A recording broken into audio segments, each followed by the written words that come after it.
Okay, so first of all, Lindsey, give us an introduction to yourself and what your research what the title of your research is and what it's about. Sure thing. So my name is Lindsey Elliott. I'm in the third year now of my PhD in Pulse, and broadly, I'm trying to research ways to enable collaboration in the conservation sector, which is very broad. I'm hoping it's going to have a more specific title eventually.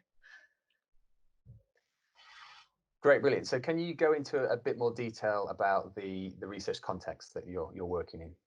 Of course, yeah. Maybe just a very brief kind of history of where I've come from, because it kind of helps to make it all make sense. So my background originally was in biology and environmental biology, and then I went on to study tropical agroforestry and tropical forestry. So I'm very much coming from the sciences, and this is my first foray into the business world. So my research is interdisciplinary, and it's very much trying to draw on the management literature and management insights and to bring those into conservation. And conservation itself as a context is one that really requires many different organizations and different expertises to come together to kind of address really complex issues at different scales. So collaboration is really required and necessary. And my research is kind of looking into ways in which people can start to collaborate more effectively across these different forms of difference. Great. Yeah. So what do you see the value of approaching that particular context with these theoretical ideas being? What do you hope to sort of get out of it really in a practical sense? Well, I also should have said that my research is action research, so it is very practical, and I'm very much an active participant in the research. And it is very much focused all around, practical needs within the context. So I'm primarily studying a very large-scale collaboration, which is based here in Cambridge, called Cambridge Conservation Initiative, which is a combination of various parts of the University of Cambridge and 9 different organizations, many of them within the voluntary sector, so NGOs, which are mostly quite large scale and international, many of them. So they've come together at a very large scale to do inter-organizational collaboration. But obviously, collaboration is difficult at the best of times, but at this scale and working across all these different forms of difference, it is quite complex. So my research has been kind of getting in the mix and, being in the middle of meetings and things and trying to get to the bottom of how we can address some of these challenges that are faced in practice itself. Yeah, great. So in terms of the more, I guess, theoretical academic side of things, then, what are the kind of approaches that you're taking and using to try and understand that context? So I'm very much, I should have said before, my supervisors are Professor Steve Vangen and Dr. Karen Potter, who've been amazing. And I'm very much drawing on the theory of collaborative advantage. So, the idea that bringing these different organizations and different people together has the potential to bring an advantage, but that in reality, often this can grind to a halt due to the inertia that is caused and the challenges that crop up. So I'm trying to draw on that body of literature and theory, which Steve herself has spent decades working on, and bringing that into the conservation context, which for whom many people, they haven't thought about these things in that way. So theoretically, I'm bringing in ideas like that that have come directly from that literature, but then also trying to contribute back towards that literature, bringing in this new context. Yeah, great. So what current stage are you at in terms of the research process? So I'm kind of in the thick of my analysis at the moment. I'm in my third year, and I probably should start writing soon. But my supervisors have been very supportive of me taking the time to really explore the data that I've collected over the last year and a half. So I've used a lot of different methods in my research. And so my data is in various different forms. And I'm mostly just sitting in front of in vivo for as many hours a day as I can, getting to the bottom of some of these quite complex and interrelated ideas. And have you got anything that's starting to emerge from that or that's jumping out? Any themes? Yeah, so there are different types of kind of differences, as I call them, or diversity that are particularly difficult to work across. So I'm exploring those. So in the context of conservation, it's an applied science and a mission-driven discipline. So you inevitably get a combination of research and practice. So research to feed into what people are doing to conserve nature, but also practical insights to inform what should be researched. But then you also work the policy realm. And so working across these different conservation approaches is challenging. You get a large range of different disciplines feeding in to conservation, different research approaches, you have different sectors involved, and obviously organizations themselves are very different. So exploring those challenges and how tweaks to the governance of collaboration can help to enable people to work together more smoothly, and also how incentivizing collaboration in innovative ways. But another thing that has come out that I'm increasingly interested in is collaborating for change, which is very much required in the conservation context, and also collaborating within a rapidly changing context. So trying to find ways that collaborations can be more flexible and adaptive in how they're working has become unexpectedly become a strong focus of my research.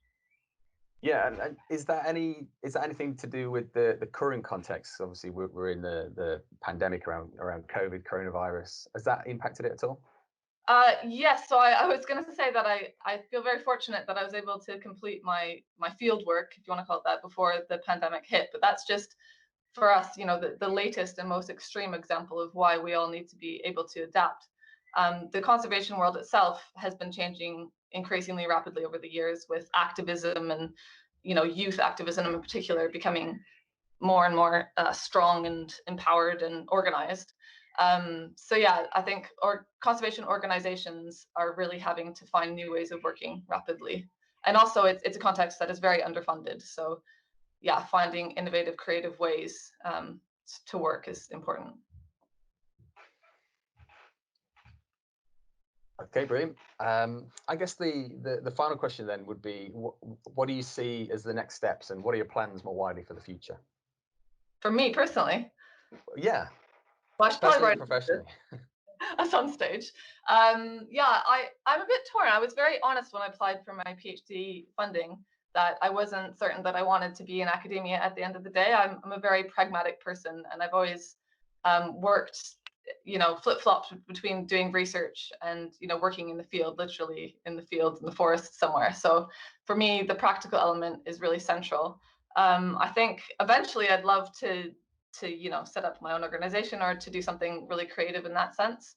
But in the short term, I'm not really sure. I might do consultancy for a while, or obviously I'm very motivated to publish whatever comes out of my research, because I hope that it has broader relevance within conservation, but also to other sectors that similarly have to work across many different types of difference.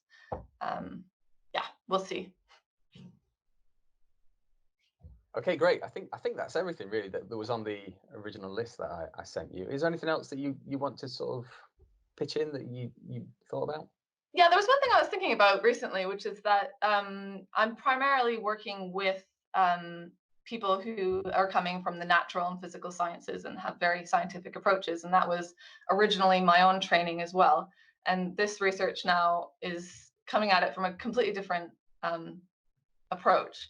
And the experience, the kind of emergent way and inductive way that I've tackled my PhD has actually been really useful and insightful for what it turns out that I'm studying, because I'm trying to explore ways that organizations and collaborations can work in a more emergent way.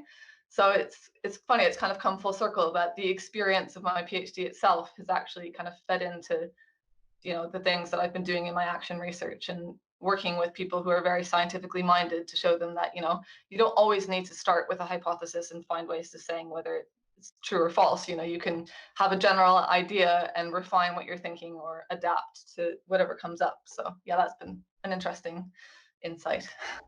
Yeah, and although that's kind of both a methodology and a practice, isn't it? And I guess a question from that would be, do you think that then that's the solution to the challenge to adapt more to change and be more innovative, if I can use that word? Do Yeah, you think that's the solution to it, or is there something else, do you think? I wouldn't say there's one solution, but I think Mm. it's definitely part of it. And it's been really interesting to see how people have responded to my research in this context. I think a lot of people think I'm slightly crazy, if I'm honest, because they'll say like, "Oh yes, but you've been involved directly in this meeting. How have you influenced your research?" And I've Mm. had to spend a lot of time explaining to people that is how I'm doing the research. I'm allowed to influence what I'm researching because that's how it all happens, and it's an important part of what I'm doing, because a lot of research can be quite abstract, and mine's the opposite. It's very much practice based. So yeah, I think that is an important part of the picture, and something that as I continue my analysis, I'll be exploring on different levels, what has been my involvement in what I've done, and how has that allowed me to be adaptive in my research, and how can that teach me lessons about how you could do that at a bigger scale, maybe. Yeah, and I agree with you. I think that's an important approach to take if you want to have that closeness to practice. I don't really see there's any other approach really that you could take in terms of that organizational side of things. So Mhm. yeah, that sounds great. So yeah, thank you very much for your time and contribution. No problem. And yeah, anywhere else that you want to point people towards to pick up more information about your research moving forward? So, I think I've got an up-to-date profile on the business school site, and there should be links on there to things I've published in the past. And yeah, that would be the place to go.